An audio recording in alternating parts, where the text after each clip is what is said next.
This is the Wealth and Law Podcast, a podcast about the intersection of personal wealth and the legal landscape. We'll take a deep dive into relevant topics. We'll basically teach you what we know, and we'll engage with guests with deep expertise in their field. We hope that you'll enjoy this episode and many more episodes. So please join us on this journey as we try to bring you relevant information that is both timely and important for you to know in order to engage in this area of the world. Good morning. Welcome to the Wealth and Law Podcast live again. I hope everybody's doing well. Actually, just before we got on here, I was chatting with Evan about this big, beautiful bill act and the chaos that it can cause, because my clients always ask me, like, what's going to happen? And then I have to tell them, I actually don't know, because if I did, we wouldn't be talking, because I'd have a different job.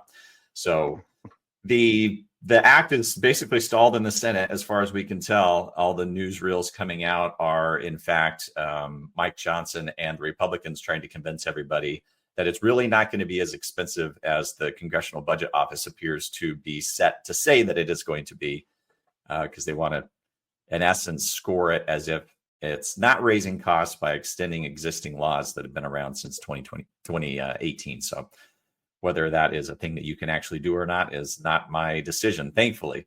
So this morning, in light of that, we're going to talk about something that's maybe a little bit more agnostic to what's happening in Washington, D.C. at the moment. We're going to talk about charitable remainder trusts.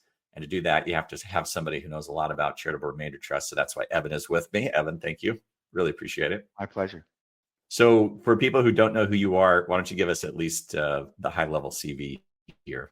Sure. So all we do is CRTs. So for the team here, for most of us, we spent our entire professional lives working with CRTs. For me personally, it's 23 years now. It's all I've ever done is work with charitable remainder trusts. We run the gamut. We work a lot with trust and state attorneys like you, Brent, designing CRTs. We work a lot with CRTs. We always want to look at structuring CRTs in terms of maximizing the flexibility for the donor. So we work a lot with CRTs that are structured to regulate income, multi-generational CRTs. We administer CRTs, particularly more complex CRT administration. And then our specialty, where I've worked most within the CRT planning realm, is what we call secondary planning for CRTs. So this is working with CRTs that are pretty deep into their life cycles, 10, 15 plus years into their life cycles, where while that trust was a really good fit when it was set up, that was a long time ago. Life has changed. It's an irrevocable trust. It can't flex along with the client's changing life. So we work with advisors who have clients who want to exit their CRTs. They want to roll them over into new CRTs. They want to gift out to the charitable remainder beneficiary. So that's where we work particularly a lot with what we call secondary planning. But it's the whole gamut, and from beginning of that life cycle, setting them up all the way through clients who are exiting them later in the life cycle. Yeah, very useful, very, very useful. Okay, all of that is very helpful context as well for what we're about to do. So here's the setup here today. I am going to ask Evan some questions. Evan must respond that he either agrees, strongly agrees, disagrees, or strongly disagrees. No fence sitting here, Evan. No fence sitting. Zero. Got so it. you have to either agree or disagree, or strongly agree or strongly disagree. Okay, are you ready? I'm ready. The first statement that you must give this answer to is: selling a CRT's income interest almost always beats a straight termination or gift to the charity. Strongly agree. All right. Okay, so explain that. Why strongly agree on that? So when a CRT is terminated, the valuations of the interest. So a termination of a CRT is a division of the trust actuarially between the income beneficiary and the charitable remainder beneficiary. When you're doing that, you're bound by what's called the 75/20 valuation. So you have to use the IRS value for the income interest, the lead interest, and the IRS value for the charity's interest. If I have a CRT with $1 million in it and my actuarial value is 700,000, I can take less than that, and that should give rise to a deduction, but I cannot take more than that. That would be taken from charity, and that would be self-dealing. So if we look at the sale of the income interest, because just it's only that income interest that's being sold, that transaction is not bound by those 75/20 valuations, by the IRS valuations. So what we've learned over the last 20 plus years is that a real world buyer, the secondary market, will tend to pay quite a bit more than what the same interest would be worth in a termination. I compare it a lot to real estate. So CRT income interest, like real estate's a capital asset. So if you take my home, the county assessor is going to assess that, value that for purposes of taxation. If I go sell my property in the real world, I can usually sell it at some premium to what that assessed value is, and it's analogous because you've got the government using very macro level. They're using their own life expectancy tables, their own interest rates to value that. And what we've discovered is in the real world that income interest will fetch quite a bit more than what it would be worth in a termination. Yeah, in the real world, they're not stuck with government assumed discount rates. That's right. They don't have to do life that. They don't have to play that game. Yeah, that's right. Mm-hmm. All right, very good. You did well, Evan. I think good. You've caught on. One You've for caught one. on to the game here. All right, second statement here. Now that we have Secure 2.0, the idea of using a CRT to stretch an IRA is just marketing hype. Oh, strongly disagree. We got strongly disagree. Both sides of the spectrum now. Okay. All right, explain that. Yeah, so it's interesting because we're seeing a lot of activity right now at both ends of the CRT life cycle. So when we look at what I was just mentioning, clients who are exiting CRTs, as you would imagine, that's typically a client that set up that CRT a long time ago, and about 85% of CRTs out there are more than 15. No, 75% are more than 15 years old. 58% are more than 20 years old. So the CRT marketplace in terms of existing CRTs is really old. So with all those old CRTs out there, we're doing a lot of these sales and rollovers. At the complete other end of the spectrum, what's been very helpful, if you look at the number of CRTs created over time, the reason there's a lot of old CRTs out there is there was this CRT boom in the 90s and early 2000s when you had a higher capital gains rate, you had all this appreciated tech stock and the dot-com bubble, you had all that stock going into CRTs. But then there was this lull, particularly when post 08, when the 75/20 rate interest rates dropped. Lead trusts were popular, but remainder trusts weren't. What's brought the remainder trust back is not the increases in the 75/20 rate, it's the Secure Act. You've got all these clients out there that were planning on their children and inheriting their IRAs and taking that income out over their lifetimes, and now that's gone. It's been all reduced to 10 years. What's driving what drives the value of an IRA or retirement plan is tax efficiency. You're investing, pre-tax dollars in a tax-exempt vehicle, the IRA. Well, that's gone now because of the Secure Act that's been reduced to 10 years. So we can replace it with a CRT, another tax-exempt vehicle entity, so that the IRA assets can go into the CRT without any income tax, put the kids on as the income beneficiaries of the CRT. And what we're seeing is put the grandkids on, even if it's for a term. And now we're restoring that stretch. And of course, one of the advantages of the CRT is you can eventually take that income out as capital gain income. So you actually have some tax advantages down the road. So strongly disagree.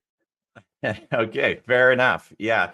Eventually you could have capital gain because you can reinvest inside of the CRT and generate capital gain. So when you have a distribution from the CRT under the CRT income tax ordering rules, it can carry out capital gain to beneficiaries eventually once you burn off the ordinary income. The interesting thing about that that particular technique is, I can't remember if I was listening to or reading Natalie Choate.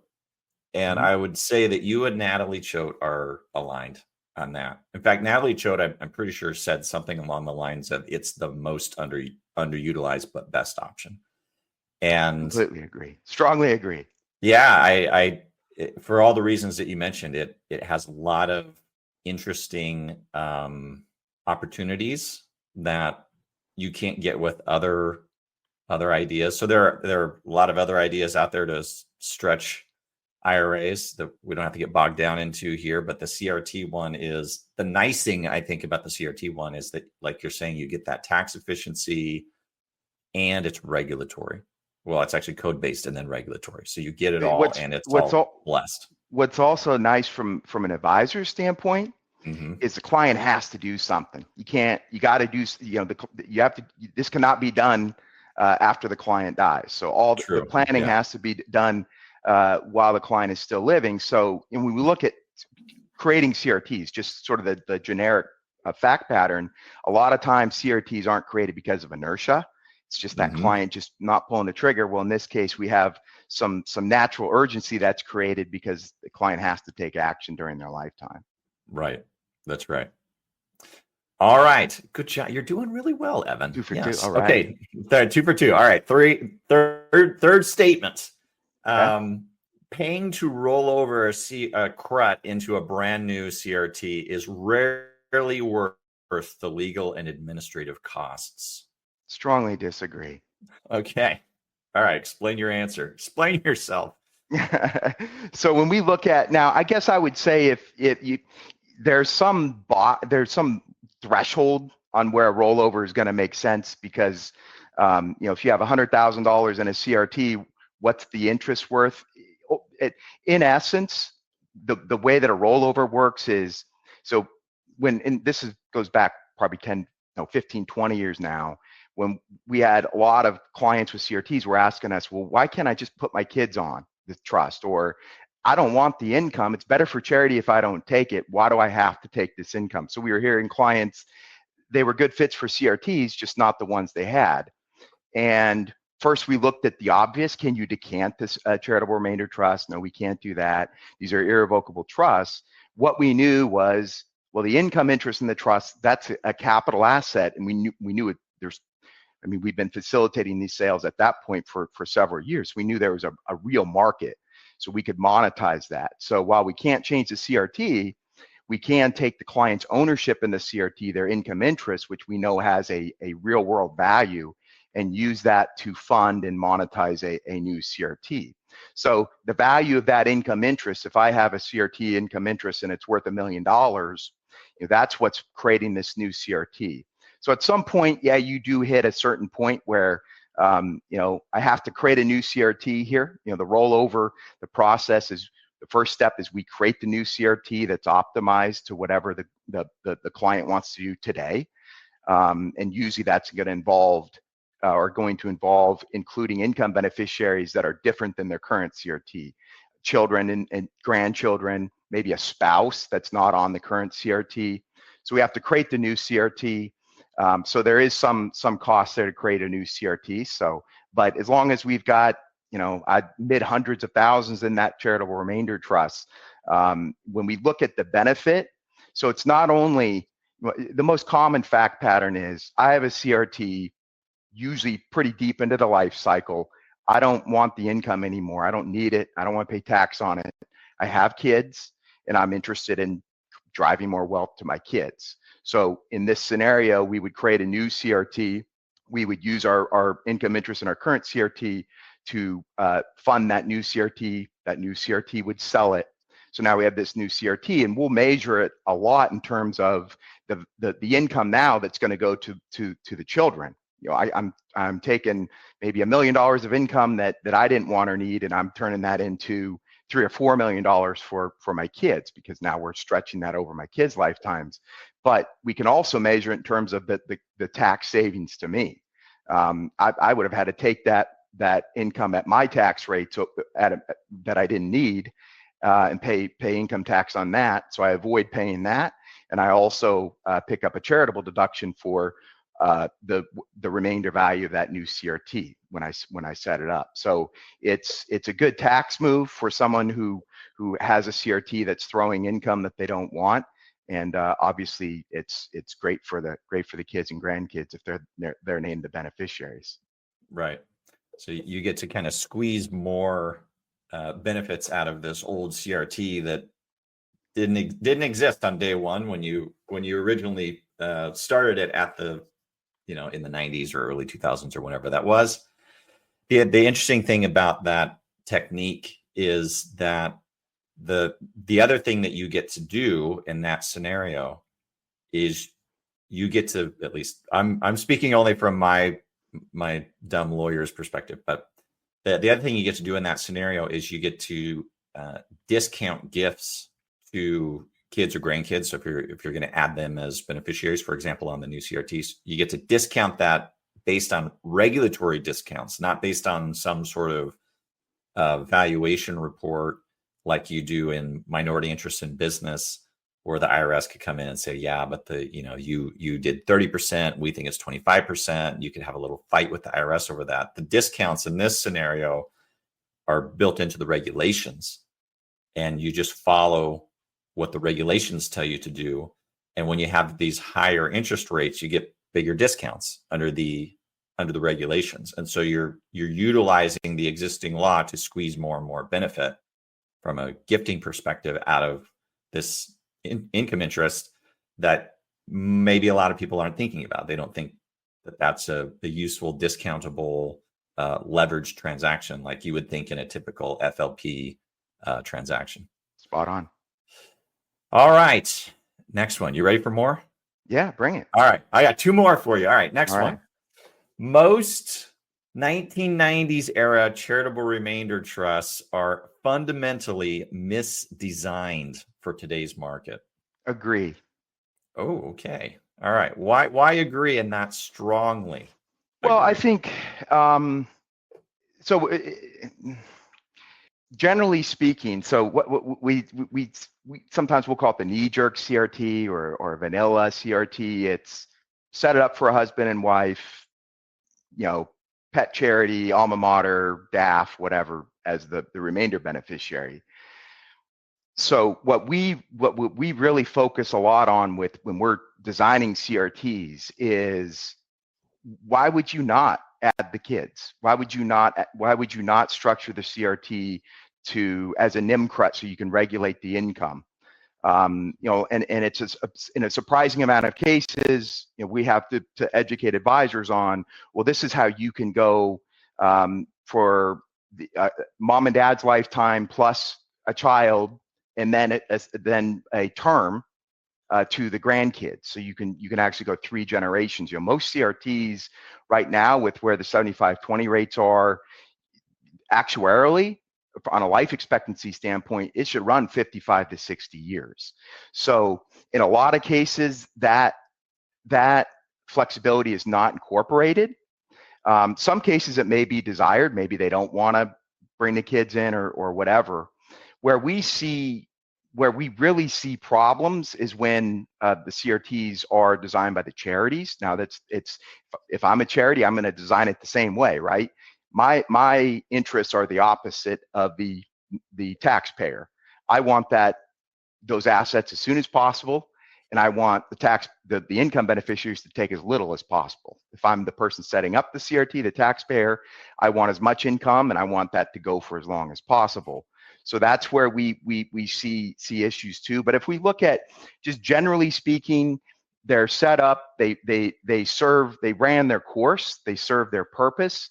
Now there's this misalignment. Doesn't necessarily mean that they were poorly designed at inception. It just means that, think about just 20 years ago, 2005, where were you in 2005? So that was a long time ago, and you've got this trust that you can't change the terms. So they're put in place in most cases for the right reasons, and they've worked well, but the trust just can't keep up with that changing lifetime over such a long duration. Yeah, and I see a lot of them where you mentioned, like, say 2005, where estate tax exemptions were very low, so they were created um, to save estate tax. Fast forward to today, exemptions are at historic highs. They're maybe weren't not really filling the exact purpose of saving estate tax, but what they're doing is throwing off income tax liability. Mhm. And that's where I see clients start to tire of the CRT because they've already gotten their deduction. It's not like they don't get any more deductions every year. We do normal irrevocable trusts. We're building in ways to have flexibility. So it seems like when you have an older CRT, then you have to think through, should we try to create as much flexibility out of this existing CRT as we could get today if we were going to do it today with the benefit of hindsight. Right. And so I think that's part of what you're digging at, that just things change over time. The facts change. Also, subjective opinions change, and that is very important for clients. I've learned their subjective opinion matters more than numbers. Yeah. So we call it the house analogy. So again, to compare the CRT to real estate, when I buy a house or build a house, I don't go into that necessarily with the mindset that I'm going to live in it forever. I mean, there's a lot of things in my life that will lead me to someday sell the house. You know, the kids growing up and hopefully moving out, or want to downsize and tired of mowing 3 acres, lower tax state, warmer state, etc. But it doesn't mean that A, it was a bad decision to buy it, and B, I didn't derive utility from the home when I lived in it. And that's, we think, analogous to CRTs. They're set up for good reasons. And just because we're looking at 15, 20 years later, maybe exiting the trust, rolling it over, doesn't mean that it was a bad decision to create it or didn't work well for many years. Right. Yeah. See, I strongly agree with that. Okay, so last statement, last one, then I'll let you off the hook here. Okay. So when you do this transaction, state trust laws can be a big IRS risk.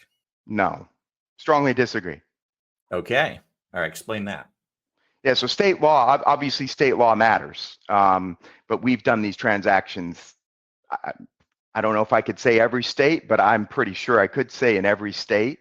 So we have to look at state law, of course, but we've never found a legal barrier to the sale of the income interest within state law.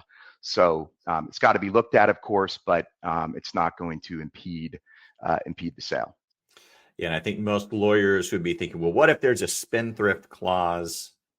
Will that prevent you from doing the transaction? So most CRTs are self-settled. So in most cases, the donor is the income beneficiary. You can't spendthrift yourself. So because of the general prohibition against self-settled trusts, that's in theory it would create, if it's creating issues for anyone, it's creating issues for the buyer. But the buyer pool that we work with and their counsel have gotten comfortable with as long as the seller will rep and warrant that they're not going to seek to enforce it, it's not going to preclude the sale. If it's not a self-settled trust, then we have to look at the clause itself in state law. So there we could run into a barrier if it's not self-settled, but most CRTs are self-settled, so it's rarely an issue there. Right, that's right. In most places, if you create your own self-settled income interest in a trust, that doesn't get any sort of protection from creditor claims. Yeah, so can't throw it in a trust, put a spendthrift clause on it, go bankrupt and say there's a spendthrift clause, right? That's right. That's right. You can't have any of this income. Yeah. All right. Very good, Evan. You did excellently. What? Aced it. You aced it. 100%. A+. What didn't we cover that we should have covered? If you want to give like a last minute. We covered the two. Here. So for at least for a CRT nerd like myself and the team here, it's what makes this time when it comes to CRT opportunities so interesting is because the opportunities right now that we're seeing with CRT planning are at the opposite ends of the spectrum. Like we talked about, we're seeing them at the very front end with the Secure Act, and we're seeing them at the very back end. And what makes it exciting for us is, unlike an environment like 2012, If you sell an income interest, it's capital gain. So we saw a lot of activity there at the back end of 2012 because everyone knows the cap gain rate was going from 15 to 20, then the 3.8. But that was a 1-year window.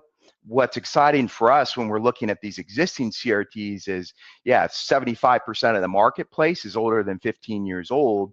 The clients are older, and they are passing, but it's a longer window. So what we're sort of at this critical juncture here where we're really encouraging advisors, because the problem is that clients don't know. So, sometimes we'll have an advisor will tell me, well, yeah, this is interesting. If a client ever asks about it, I'll know where to send them. Well, you can't ask about something that you don't know exists. So the client looks at the CRT as, well, it's an irrevocable trust. It's a lifetime lockup. And so educating the client on your income interest in your CRT that's a capital asset. It's just like a piece of real estate or a closely held stock or a public stock. That's a capital asset that can be bought and sold. It can be donated to charity. It can be used to create a new CRT with the rollover. So just the opportunity to get in front of these clients and introduce something to them that they probably did not know exists when it comes to that flexibility. In the worst case, they're enlightened, right? Wow, I had no idea I could do this. And perhaps they would want to pursue one of these options, but they've been educated at the very least. So just the client awareness is really there's 85,000 CRTs roughly out there. We've looked at almost 10,000, the team here. So there's a lot of CRTs out there that we've not looked at. And so there's a lot of clients out there who have these trusts who have no idea what they own, and just the education process itself, where the facts fit, they fit when it comes to whether they want to leverage one of the options, but just the opportunity to educate the client that on flexibility they have that they didn't know they have is a great opportunity for advisors. Yeah, absolutely. And hopefully anybody who's listened to this is getting the clear idea that Evan is a wealth of information on these topics, deep expertise on these topics. So Evan, I can't thank you enough for spending some time with me this morning. I know you're a busy guy, so my pleasure. I really appreciate it. Anytime, Brent. Of course. Great to see you. And likewise. Have a great morning. Thank you, everybody, for participating. Take care. Thanks. Hey, listeners, thanks again for joining me on the podcast. It's fun to do it for you. If you're enjoying it, please subscribe at Apple Podcasts or wherever you get your podcasts. Subscribe to my blog at wealthandlaw.com and follow me on social media at Wealth and Law. I'll see you there.